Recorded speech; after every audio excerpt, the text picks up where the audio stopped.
Penyelesaian subnetting dan analisis IPv6. Menentukan subnet mask yang sesuai.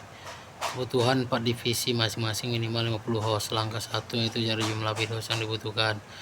Rumus jumlah host valid 2n 2 pangkat n kurang 2 dikurangi network address dan broadcast address.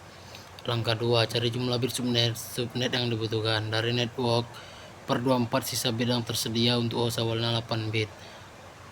Karena 6 bit dipakai untuk host, maka bit yang dipinjam untuk subnet yaitu 8 kurang 6 sama dengan 2 bit. Jumlah subnet yang dihasilkan 2 pangkat 2 sama dengan 4 subnet. B. Alamat jaringan, rentang host dan broadcast untuk divisi 2 dengan block size 64 ke 4 subnet yang terbentuk, yaitu divisi 1 192.168.10.0/26, divisi 2 192.168.10.64/26, divisi 3 192.168.10.128/26, divisi 4 192.168.10.192/26. Rentang hostnya yaitu divisi 1 yaitu 192.168.10.1 kurang 192.168.10.62. Broadcastnya sama dengan 192.168.10.63. C. 3 keuntungan IPv6 dibanding IPv4 untuk kondisi ini. 1. Ruang alamat yang jauh lebih besar menghilangkan kebutuhan subnetting rumit.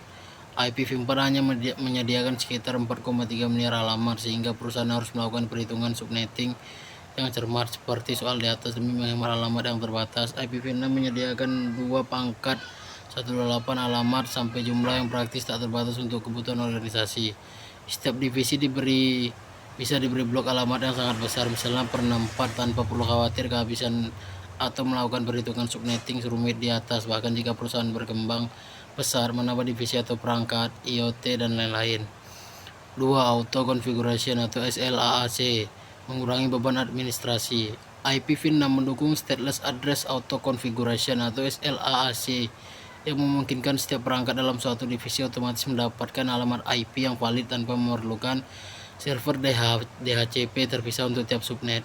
Ini sangat membantu perusahaan dengan banyak divisi karena mengurangi kompleksitas dan biaya manajemen alamat IP dibanding IPv4 yang umumnya bergantung penuh pada DHCP manual per subnet.